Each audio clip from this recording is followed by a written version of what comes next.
चलिए आज भारत की आर्थिक कहानी में थोड़ा गहरा उतरते हैं। हम एक ऐसे विषय पर बात करने जा रहे हैं जो विरोधाभासों से भरा है, प्रत्यक्ष विदेशी निवेश यानी कि FDI। ये एक ऐसी कहानी है जिसमें जबरदस्त आकर्षण भी है और सच कहूं तो गहरी चिंताएं भी। तो चलिए इसे परत दर परत समझते हैं। जरा इस नंबर को देखिए, $1 ट्रिलियन से भी ज्यादा। साल 2000 से लेकर अब तक भारत इतना FDI अट्रैक्ट कर चुका है। ये कोई छोटा मोटा आंकड़ा नहीं है। इसने भारत को दुनिया के नक्शे पर निवेश के लिए एक बहुत बड़े सेंटर के तौर पर स्थापित कर दिया है। वाकई में एक शानदार उपलब्धि है ये। और बस यहीं से कहानी में एक दिलचस्प मोड़ आता है। इतनी बड़ी सफलता के बावजूद भारत में निवेशकों का भरोसा कह सकते हैं कि कभी-कभी थोड़ा नाजुक हो जाता है। कोई भी बाहरी झटका लगता है और पैसा देश से बाहर जाने लगता है। अब सवाल यह है कि ऐसा क्यों होता है? आइए इसी की तह तक चलते हैं। तो आज के सफर का रोड मैप कुछ ऐसा रहेगा। सबसे पहले हम भारत के इस FDI विरोधाभास को समझेंगे। फिर हम ये जानेंगे कि FDI असल में होता क्या है। इसके बाद देखेंगे कि वो कौन सी वजहें हैं जो भारत को इतना आकर्षक बनाती हैं। और फिर उन चिंताओं पर भी बात करेंगे जो निवेशकों को परेशान करती हैं। और आखिर में हम आगे की राह और 2047 के बड़े लक्ष्य पर एक नज़र डालेंगे। तो चलिए पहले हिस्से से शुरू करते हैं। भारत का FDI विरोधाभास। ये आकर्षण और आशंका की एक मिलीजुली कहानी है जो भारत की आर्थिक यात्रा को एक तरह से परिभाषित करती है। देखिए, भारत की ग्रोथ स्टोरी बहुत मजबूत है, इसमें कोई शक नहीं। लेकिन ये हमेशा निवेशकों का भरोसा बनाए रखने के लिए काफ़ी नहीं होती। जैसा कि हमने देखा 2025 में जब अमेरिका ने कुछ टैरिफ्स बदले तो इस बाहरी झटके का असर यहाँ भी पड़ा। नतीजा, लगातार 3 महीनों तक नेट FDI नेगेटिव हो गया। मतलब जितना पैसा आया उससे ज्यादा बाहर चला गया।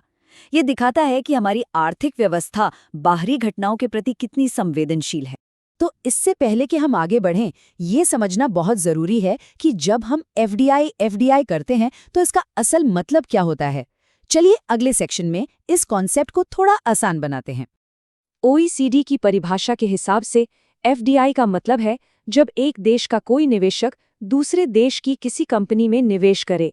लेकिन यहाँ एक पेंच है। मकसद सिर्फ पैसा कमाना नहीं, बल्कि उस कंपनी में एक स्थायी हित और महत्वपूर्ण प्रभाव स्थापित करना है। ये दो शब्द, स्थायी हित और प्रभाव, बहुत जरूरी हैं। यही FDI को बाकी निवेशों से अलग बनाते हैं। इसे FPI से कंफ्यूज नहीं करना चाहिए।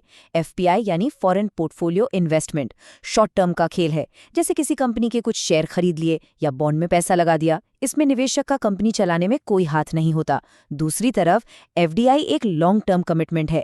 इसमें निवेशक अक्सर मैनेजमेंट, टेक्नोलॉजी और अपनी एक्सपर्टीज भी साथ लेकर आता है। ये अर्थव्यवस्था की जड़ों तक जाता है। एक सीधा साधा उदाहरण लेते हैं। जब टोयोटा जैसी कोई कंपनी भारत में एक बड़ी फैक्ट्री लगाती है तो ये FDI का एक क्लासिक केस है। इससे क्या होता है? एक तो लोगों को नौकरियां मिलती हैं, दूसरा भारत दुनिया की सप्लाई चेन का एक हिस्सा बन जाता है, और तीसरा देश में नई टेक्नोलॉजी भी आती है। तो आप जब हम FDI का मतलब ठीक से समझ गए हैं तो आइए अपने विरोधाभास के पॉजिटिव साइड को देखते हैं। आखिर वो कौन से फैक्टर्स हैं, वो कौन सी बातें हैं जो भारत को विदेशी पैसों के लिए एक चुंबक की तरह बनाती हैं। देखिए, वजहें कई हैं और काफ़ी मजबूत भी। सबसे पहली और सबसे बड़ी वजह तो है भारत का बहुत बड़ा और लगातार बढ़ता हुआ डोमेस्टिक मार्केट। फिर चाइना +1 स्ट्रैटेजी ने भी बहुत मदद की है, जहां कंपनियां चीन के अलावा दूसरे देशों में भी अपना बेस बना रही हैं। सरकार की मेक इन इंडिया और PLI जैसी स्कीम्स तो हैं ही। साथ ही UAE और IFTA जैसे देशों के साथ नए ट्रेड एग्रीमेंट्स और PM गति शक्ति के तहत जो जबरदस्त इंफ्रास्ट्रक्चर का काम हो रहा है, वो भी निवेशकों को अपनी तरफ खींच रहा है।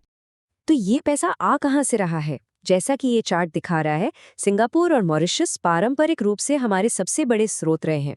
करीब 30% तो सिर्फ सिंगापुर से आ रहा है। इसके बाद अमेरिका, UK, नीदरलैंड्स और UAE जैसे देश भी बड़े निवेशक हैं। और ये पैसा जा कहाँ रहा है? किन सेक्टर्स में लग रहा है? तो सर्विस सेक्टर इसमें सबसे आगे है, कुल FDI का लगभग 19%। और मजे की बात यह है कि ये सेक्टर में FDI में 40% से ज़्यादा की ग्रोथ देखी गई है। इसके ठीक पीछे कंप्यूटर सॉफ्टवेयर एंड हार्डवेयर और फिर ट्रेडिंग का नंबर आता है। अब अगर हम भारत के अंदर झांकें तो ये पैसा कुछ ही राज्यों में ज़्यादा जा रहा है। महाराष्ट्र अकेला कुल एफडीआई का लगभग 39% हिस्सा अपनी तरफ खींचता है, जो सबसे ज्यादा है। इसके बाद कर्नाटक और दिल्ली एनसीआर का नंबर आता है, जहां क्रमशः 13% और 12% एफडीआई आ रहा है। चलिए अब सिक्के का दूसरा पहलू देखते हैं। वो कौन सी चुनौतियां हैं, वो कौन से रिस्क हैं जो निवेशकों को डराते हैं और एफडीआई की रफ्तार को धीमा कर सकते हैं।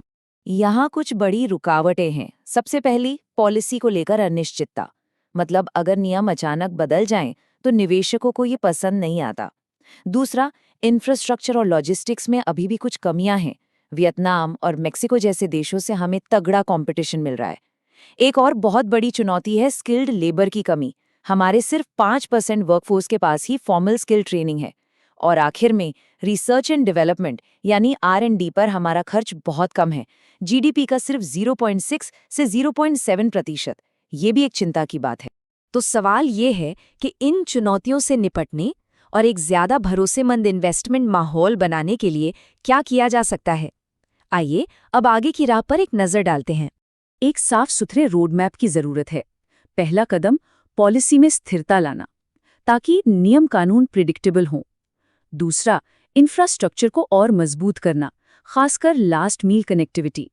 तीसरा, स्किल डेवलपमेंट पर जोर देना, जो इंडस्ट्री 4.0 की ज़रूरतों को पूरा कर सके। चौथा, सिर्फ असेंबलिंग से आगे बढ़कर ग्लोबल वैल्यू चेन का एक अहम हिस्सा बनना। और पांचवां, R&D पर खर्च को बढ़ाकर जीडीपी के 1.5 से 2% तक ले जाना। और ये सारी मेहनत, ये सारे सुधार हमें हमारे अंतिम पड़ाव तक ले जाते हैं। ये सब भारत की लॉन्ग टर्म सोच से जुड़ा है, 2047 का लक्ष्य। आखिर में सारी बात इस एक सोच पर आकर टिकती है। विकसित भारत @2047 का सपना पूरा करने के लिए भारत को सिर्फ एक मार्केट बनकर नहीं रहना होगा। उसे मैन्युफैक्चरिंग, इनोवेशन और वैल्यू क्रिएशन का एक ग्लोबल हब बनना होगा। और इस बदलाव को लाने में एक स्थिर और बढ़ता हुआ एफडीआई बहुत ही जरूरी भूमिका निभाएगा। असली सवाल ये है, क्या भारत अपनी चुनौतियों से पार पाकर इस बड़ी महत्वाकांक्षा को हकीकत में बदल पाएगा?